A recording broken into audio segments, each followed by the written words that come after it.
नमस्कार दोस्तों, एक बार फिर से आपका स्वागत है आपके YouTube channel JTS GS world में। दोस्तों थोड़ी सी आवाज की प्रॉब्लम आ रही थी, इसलिए इस बार मैंने जो है माइक को हटा दिया है।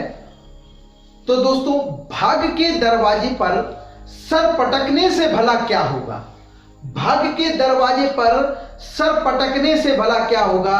अरे कर्म का तूफान पैदा कर दरवाजे को तोड़कर कहीं ना कहीं लक्ष्य आपका प्राप्त होगा। तो दोस्तों, इसी के साथ मैं अपनी अगली क्लास को आगे बढ़ाना चाहता हूं और आज गति के पार्ट 2 पर हम चर्चा करने वाले हैं। मोशन में मैंने आपको बता दी थी कुछ डेफिनेशंस और आज कहीं ना कहीं उसी को आगे बढ़ाएंगे। लूसेंट में आप देखेंगे, उसके बाद आपका अगला टॉपिक आने वाला है कोणीय संवेग। तो दोस्तों, यहां पर आपको मिलने वाला है कोणीय संवेग। ये आपका मिल गया भाई कोणीय संवेग, कोणीय वेग, कोणीय वेग होगा दोस्तों यहां पर कोणीय वेग। तो ये भाई कोणीय वेग क्या होता है? तो दोस्तों, कोणीय वेग की यदि मैं बात करूं तो कहीं ना कहीं क्या होता है, मैं आपको वृत्ताकार गति जो है पहले ही बता चुका था। और वृत्ताकार जो गति होती है, तो ये आपका बन गया भाई वृत्ताकार गति, ये आपका वृत्त बन गया। और कहीं ना कहीं यहाँ पर आपको ऐसे ये आपकी पॉइंट हो गया और यहाँ पर क्या होता है, ये जो आपकी गति होने वाली है ये वृत्ताकार गति है। तो यहां से जो वृत्त की परिधि होती है, ये परिधि है दोस्तों, यहाँ परिधि से जो यहां तक की दूरी है, तो ये बोलने वाला है कोणीय वेग में कि कहीं ना कहीं वृत्त और केंद्र, वृत्त के केंद्र और परिधि से मिलाने वाली रेखा 1 सेकंड में, कितने सेकंड में दोस्तों? 1 सेकंड में कितनी दूरी तय करती है। मान लो यहां से ये रेखा यहां तक पहुंच गई, तो इसने इतनी दूरी तय की, यहां पर थीटा कोण बन गया। तो जो दूरी तय की गई है वही दूरी आपकी कोणीय वेग कहलाने वाली है। और कहीं ना कहीं दोस्तों, इस कोणीय वेग को हम ओमेगा से क्या है भाई प्रदर्शित करते हैं। तो कोणीय वेग को जब हम ओमेगा से प्रदर्शित करते हैं दोस्तों, तो यहां पर ओमेगा का मान होता है थीटा अपॉन टी। ये आपका एक मैथमेटिकल फॉर्म बनता है थीटा अपॉन टी। तो दोस्तों, ये आपका फॉर्म बन जाएगा और आपने समझा बहुत अच्छे से कोणीय वेग क्या होता है। मुझे लगता है आपको बहुत अच्छे समझ में आ गया, लेकिन एक बार फिर से बता देता हूं। ये आपकी जो है वृत्तीय गति है, और जो वृत्तीय गति है और ये आपकी जो रेखा है, यहां से यहां तक जो रेखा मिलाई गई है, वृत्त की परिधि और केंद्र से मिलाने वाली रेखा 1 सेकंड के अंदर, कितने सेकंड के अंदर दोस्तों? 1 सेकंड के अंदर कितनी कोण गति कर जाता है। तो थीटा कोण मान लो यह गति कर गया, तो कहीं ना कहीं वही आपका क्या कहलाने वाला है, कोणीय वेग कहलाने वाला है। तो दोस्तों, जैसे कि आपने यहाँ पर कोणीय वेग देखा, ये आपके सामने एकदम स्लाइड आ चुकी है। तो ये स्लाइड को आप देख रहे हैं, ये देखिए स्लाइड आ गई है। तो यहाँ पर आपको मिल जाएगा भाई कोणीय वेग। ठीक है दोस्तों, फिर इसके बाद कोणीय वेग की थोड़ी सी गणितीय संक्रियाएं हैं आपके लूसेंट में, मेरे लिए इतना इंपॉर्टेंस नहीं रखती। आप लूसेंट से देख के उसकी जो है डेरिवेशन बना सकती हैं कि भाई यहाँ पर कहीं ना कहीं ये पूरा एक जो गोला होता है वो 360 अर्थात 2 पाई होता है, और कहीं ना कहीं उसने n टाइप चला है तो 2 पाई n हो जाएगा। इस टाइप से कोई गणितीय संक्रियाएं दी हुई हैं, तो दोस्तों वो आप गणितीय संक्रियाएं देख लेंगे। तो यहाँ पर आपने ये चीज देख ली। फिर इसके बाद मैं चर्चा करना चाहूंगा अगले टॉपिक की, तो इसको थोड़ा सा मिटा देता हूं। ये आपने कोणीय वेग देख लिया दोस्तों। इसके बाद अगला क्या आता है भाई? अगला आता है आपका कि कहीं ना कहीं जो पाई का मान था, वो किसने भाई खोज की थी? पाई के मान की खोज आपके आर्यभट्ट ने की थी। उसका मान किसने बताया था? आर्यभट्ट ने बताया था। इसके बाद गति के संबंधित कुछ स्पेशल नियम आते हैं। तो गति के संबंधित जो नियम आएंगे उनके बारे में हम चर्चा करेंगे, और वो नियम देने वाला व्यक्ति कौन है भाई? आपका न्यूटन है। कौन है भाई? न्यूटन है। तो न्यूटन ने कहीं ना कहीं गति के नियम दिए हैं, और यहां मैं बता दूं सन 1687 में, 1687 में न्यूटन ने अपनी एक पुस्तक लिखी जिसका नाम है भाई प्रिंसिपिया। इस पुस्तक में कहीं ना कहीं उन्होंने गति से संबंधित क्या किए भाई? 3 नियम दिए हैं। कितने नियम दिए दोस्तों? 3 नियम।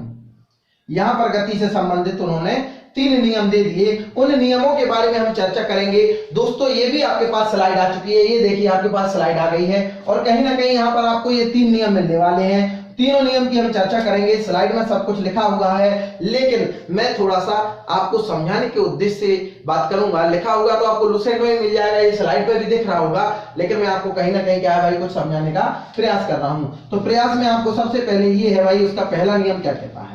न्यूटन का पहला नियम क्या कहता है? First law of Newton. First law of Newton क्या कहता है आपका कि जो भी वस्तु गतिमान अवस्था में है वह हमेशा गतिमान रहना चाहती है।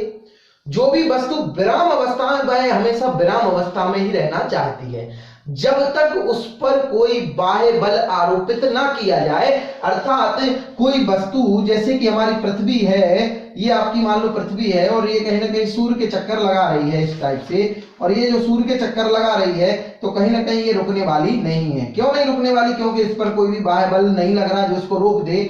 और यहाँ पर अपन क्या करते हैं भाई, यदि कोई वस्तु स्थिर है, जैसे कि आपके पास जो है एक टेबल रखी हुई है और टेबल आपके पास कैसी है भाई? स्थिर है। क्यों है स्थिर? क्योंकि भाई कभी भी इधर उधर खिसकना नहीं चाहती। लेकिन उस टेबल को हम क्या करते हैं, थोड़ा सा खिसकाने का प्रयास करते हैं, या तो इधर को डिस्प्लेसमेंट करेंगे या इस तरफ को, तो कहीं ना कहीं वो क्या चाहती है, अपने उसी रूप में स्थिर रहना चाहती है। लेकिन हम उस क्या करते हैं, उसको बाह्य बल लगाकर उसको कहीं ना कहीं उसको विस्थापित कर देते हैं। तो इस प्रकार से न्यूटन का जो है प्रथम नियम कहता है कि जो वस्तु विराम अवस्था में है वो विराम रहना चाहती है, और जो वस्तु गति अवस्था में है वो हमेशा गति में रहना चाहती है जब तक उस पर कोई बाह्य बल आरोपित न किया जाए। और दोस्तों इसी को जो है गैलीलियो का नियम भी कहते हैं, क्योंकि इस नियम के बारे में एक व्यक्ति है भाई गैलीलियो। गैलीलियो ने भी इस नियम को बताया था। और दोस्तों ये मैं जो आपको बता रहा हूं कि वो स्थिर अवस्था में रहना चाहती है, विराम अवस्था में रहना चाहता है कोई पिंड या कोई वस्तु, तो यहां पर आपको एक बात को समझाना चाहता हूं कि उसी नियम को बोला गया है जड़त्व का नियम। और यहीं से आपकी क्या परिभाषा निकल के आ जाती है, जड़त्व की परिभाषा निकल के आ जाती है। और जो आप बाह्य बल आरोपित कर रहे हैं, अर्थात उस किसी भी वस्तु को आप उसकी पहले की स्थिति से विस्थापित करने के लिए कोई बाह्य बल का प्रयोग करते हैं, वही बल होता है। तो दोस्तों पहले नियम से ही हमारी जो है बल की परिभाषा भी निकल कर आ जाती है।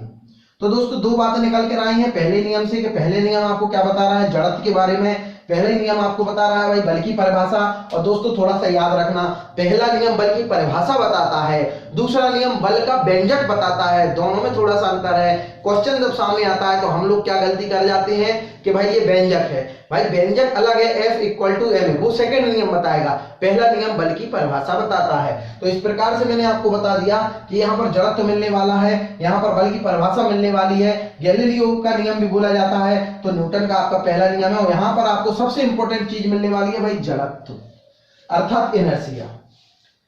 इनर्शिया जड़त्व वह स्थिति है कि यहां पर कोई भी वस्तु अपने स्वभाव में परिवर्तन लाना नहीं चाहती।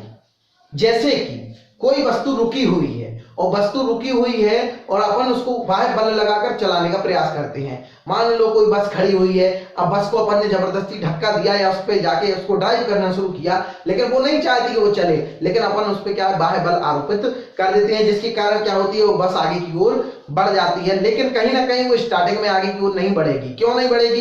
क्योंकि वो क्या चाहती है, स्थिर रहना चाहती है। और मैं बता रहा हूं कि किसी भी परिवर्तन का विरोध जो होगा वही आपका क्या कहलाएगा, इनर्शिया, जड़त्व कहलाएगा।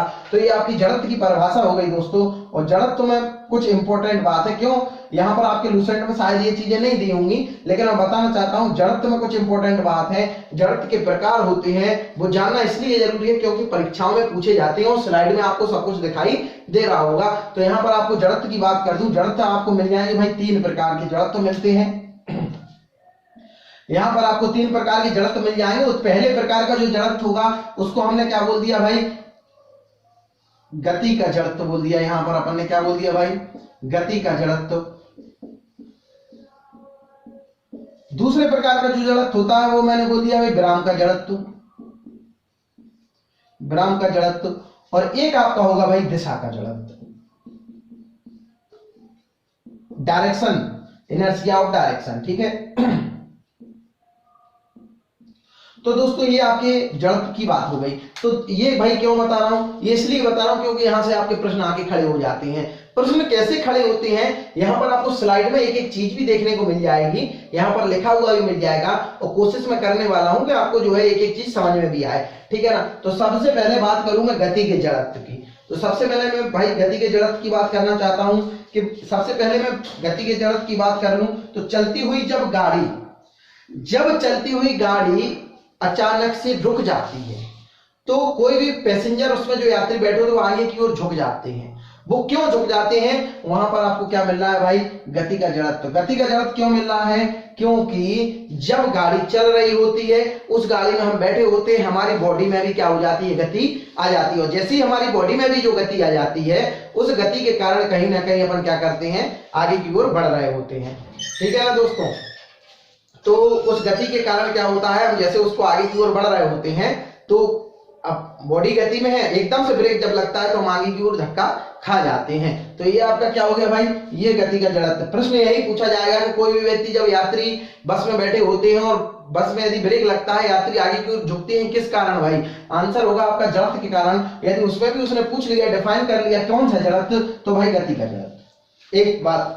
दूसरी बात बता दूं कि यदि कंबल को जब हम साफ कर रहे होते हैं, तो कंबल को जब हम डंडे से पीटते हैं, तो उससे जो धूल के कण बाहर गिर जाते हैं। क्यों, क्योंकि मान लो ये आपका कोई कंबल है और इस कंबल में कोई छोटे छोटे धूल के कण लग चुके हैं। जब हम इसको जो है डंडे से पीटेंगे, जब इस पे हम डंडे से प्रहार करेंगे, तो कंबल में तो क्या आ जाएगी भाई, आपकी गति आ जाएगी दोस्तों।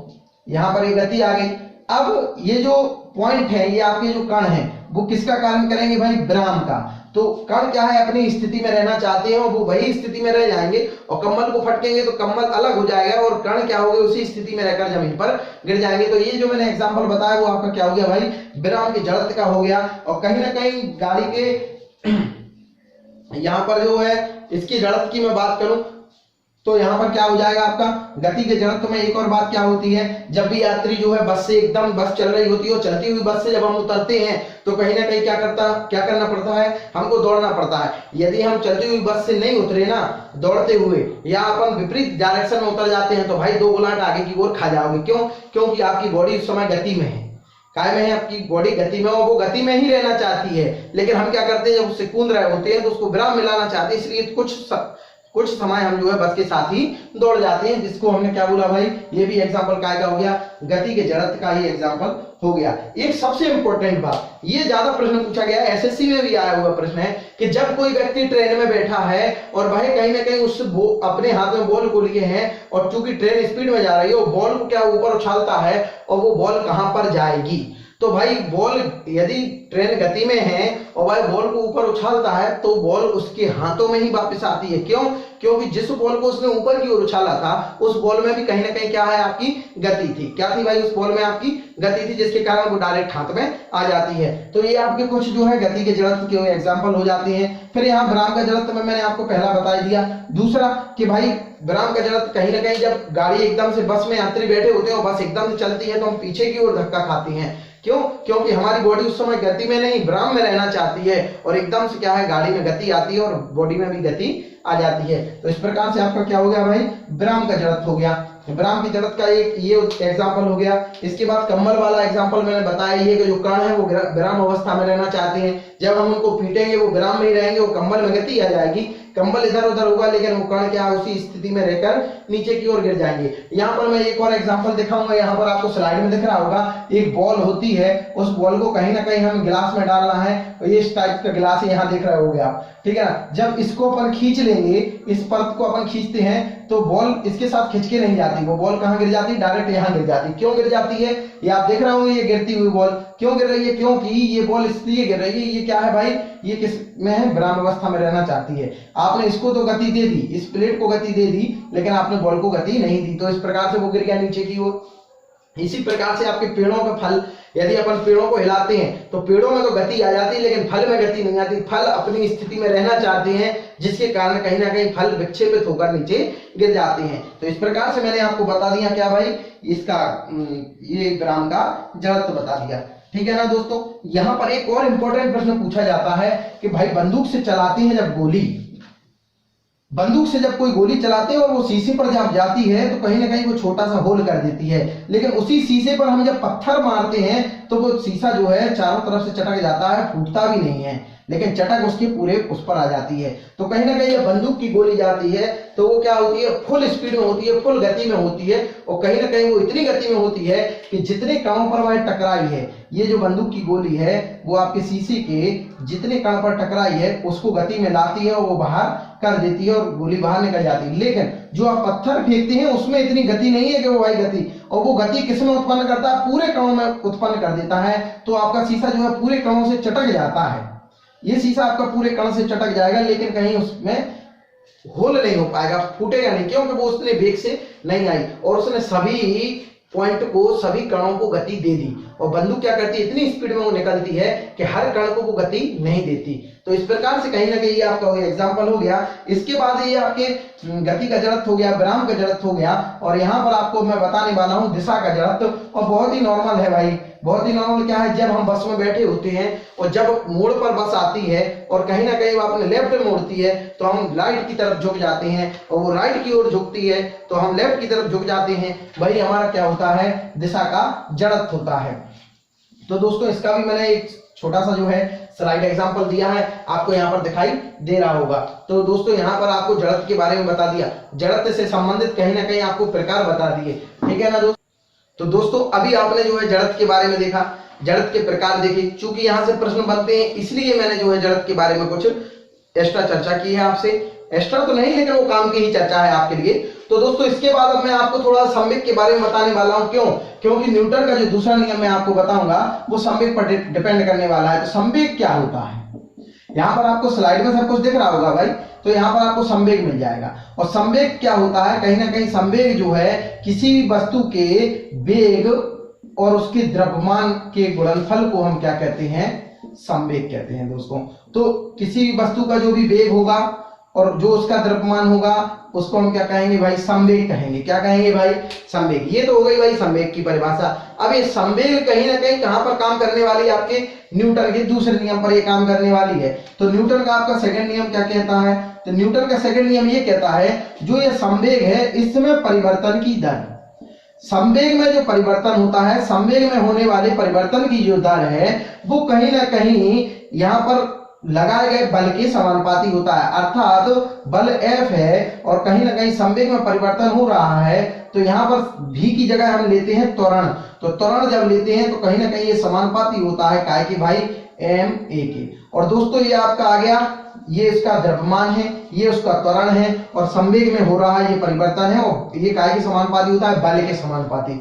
अर्थात जो संवेग में परिवर्तन हो रहा है वो बल के समानुपाती है। मतलब क्या, हम किसी वस्तु पर जितना अधिक बल लगाएंगे वो उतनी अधिक जो है डिस्प्लेस होगी। अर्थात क्या हुआ कि किसी वस्तु को हम जितना ऊपर उठाएंगे वो उतना ऊपर उठ जाएगी, जितना नीचे करेंगे उतने नीचे चली जाएगी। अर्थात जितना हम बल लगाएंगे उसी प्रकार से उसके संवेग में क्या होता जाएगा, परिवर्तन होता जाएगा। तो यहाँ पर ये संवेग परिवर्तन हो गया, तो संवेग में होने वाला परिवर्तन उस पर लगाया गया बल के समानुपाती होता है, अर्थात F = ma। और यही आपका क्या होता है, बल का व्यंजक होता है।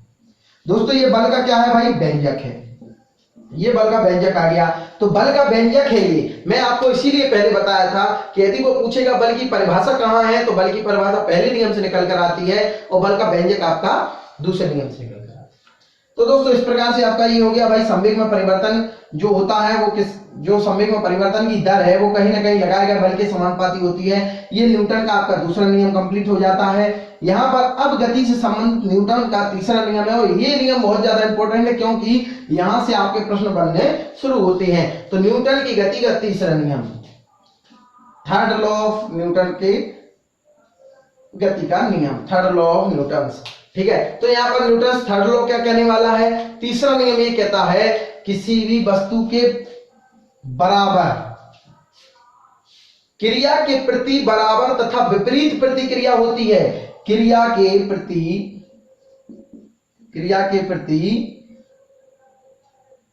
बराबर क्या होती है भाई, बराबर। कौन सी क्रिया, विपरीत प्रतिक्रिया होती है, विपरीत दिशा में विपरीत प्रतिक्रिया होती है। तो यहाँ पर ये डेफिनेशन तो आपको यहाँ स्लाइड में दिख रही होगी, लेकिन मैं तो आपको ये समझाना चाहता हूं कि ये होता क्या है। इसका मतलब ये है कि जब हम किसी भी वस्तु पर, ये वस्तु है और ये वस्तु पर हम इस दिशा में अपना जो है फोर्स लगाएंगे, तो कहीं ना कहीं जितना फोर्स हम लगाएंगे उतना ही फोर्स ही आपको वापस देने वाली है। ये भाई क्रिया के प्रति तथा बराबर विपरीत प्रतिक्रिया, विपरीत दिशा में आपको जो है प्रतिक्रिया देगी। और इसी के कारण क्या होता है आपका, यहाँ पर रॉकेट निकलता है। सबसे महत्वपूर्ण उदाहरण अधिकतर पूछा जाता है, जो रॉकेट उड़ता है वो न्यूटन के किस नियम के कारण उड़ता है? तो जो रॉकेट उड़ता है वो कहीं ना कहीं किस नियम के कारण उड़ता है भाई? आपके न्यूटन के तीसरे नियम के कारण। और कहीं ना कहीं रॉकेट की यहाँ देखिए आपको सामने स्लाइड में पूरी क्रिया दिख रही होगी कि किस प्रकार से रॉकेट क्या होता है। यहाँ से ये इस टाइप का रॉकेट आपको स्लाइड में दिख रहा होगा। देखिए दोस्तों, यहाँ आपको एक इस टाइप का एक रॉकेट दिख रहा होगा। यहाँ पर आपको जो है इस टाइप में एक रॉकेट दिख रहा होगा कहीं, और ये आपका रॉकेट ऐसा कुछ दिख रहा है। यहाँ पर ये आप देख रहे हैं गौर से, मुझे यहाँ बनाने की आवश्यकता नहीं है क्योंकि मैं आपको स्लाइड में सब कुछ दिखा रहा हूँ टोटल वीडियो। लेकिन यहाँ पर इसलिए बता रहा हूँ कि यहाँ पर क्या होता है, ये रॉकेट नीचे की ओर फोर्स लगाता है, उसी डायरेक्शन में जमीन से आपको यहाँ पर दिख रहा होगा येलो वाला एरो आ रहा है। देखो इधर ये इसमें स्लाइड में येलो कलर का जो एरो आ रहा है ना ऊपर की ओर, तो यही एरो क्या करता है, विपरीत दिशा में इसको बल देता है, जिसके कारण रॉकेट क्या करता है, ऊपर की ओर उड़ना शुरू कर देता है। ठीक है, इसी के साथ साथ क्या एग्जांपल आपके सामने आते हैं इससे संबंधित, ये देखिए ये स्लाइड में अगला एग्जांपल दे रहा हूं बंदूक वाला। कौन सा एग्जांपल दे रहा हूं? बंदूक वाला। जब हम कोई बंदूक को चलाते हैं, कोई व्यक्ति बंदूक को चलाता हुआ पीछे की ओर धक्का खाता है। ये आप स्लाइड में देख रहे होंगे कि देखिए किस प्रकार से बंदूक आ रही है। ये जो बंदूक आ रही है कहीं ना कहीं क्या हो रही है, पीछे की ओर आ रही है कि नहीं? तो ये बंदूक क्या होगी, जब चलेगी तो यहाँ पर जो गोली होती है वो आगे की ओर जब जाती है तो इसकी विपरीत दिशा में कहीं ना कहीं फोर्स लगता है, जिसके कारण बंदूक के झटके हमको महसूस होते हैं। तो ये आपका हो गया एक उदाहरण। एक तीसरा एग्जांपल क्या होता है कि जब भी कोई व्यक्ति क्या करता है भाई, नाव से कूद रहा होता है। कहां से कूद रहा होता है? नाव से। काय में कूद रहा होता है भाई? सागर में कूद रहा होता है, या भाई समुद्र में, नदी में, कहीं भी कूद रहा है। तो जब वो नाव से कूदेगा और कहीं ना कहीं ये मान लो ये आपकी नाव है, जब यहाँ से ये कूदेगा तो यहाँ से जब ये कूदता है तो ये तो इस तरफ कूदता है, लेकिन इसके पैर से विपरीत प्रतिक्रिया कहाँ होती है? नाव की तरफ। और नाव कहाँ की ओर खिसक जाती है? पीछे की ओर खिसक जाती है। अर्थात ये क्या होगा भाई, आपका विपरीत प्रतिक्रिया होती है, वो भी बराबर। कितनी भाई? बराबर। ऐसा भी नहीं जितना आप फोर्स उसको दोगे उतना ही फोर्स आपको मिलने वाला है। और रॉकेट में क्या होता है, जो हम नीचे की ओर जो इतना प्रेशर बना देते हैं उतना ही प्रेशर आपको जो है पृथ्वी ऊपर की ओर दे देती है, जिसके कारण रॉकेट आपका जो है ऊपर की ओर उड़ना शुरू हो जाता है। तो दोस्तों इस प्रकार से आपके जो है न्यूटन के तीसरा नियम जो है कंप्लीट होता है। यहाँ पर मुझे नहीं लगता कि आपको समझ में नहीं आया होगा, मुझे लगता है बिल्कुल आप बहुत अच्छे से समझ रहे होंगे। दोस्तों जिस प्रकार से आप लोग वीडियो को देख रहे हैं, लाइक कर रहे हैं, बड़ा अच्छा लग रहा है। कृपया इसी हिसाब से आप जो है वीडियो को बराबर से देखते जाएं, चैनल को सब्सक्राइब कर लें और कहीं ना कहीं लाइक करें, शेयर करें। अधिक से अधिक स्टूडेंटों तक आपकी पहुंच होना चाहिए। मुझे उम्मीद है कि कहीं ना कहीं मेरी ताकत स्टूडेंट है और स्टूडेंट ही मुझे आगे बढ़ाएंगे। तो दोस्तों आप ही लोगों का सहयोग है, इसलिए अधिक से अधिक लोगों तक इसको पहुंचाएं, शेयर करें, लाइक करें और चैनल को सब्सक्राइब करें। धन्यवाद।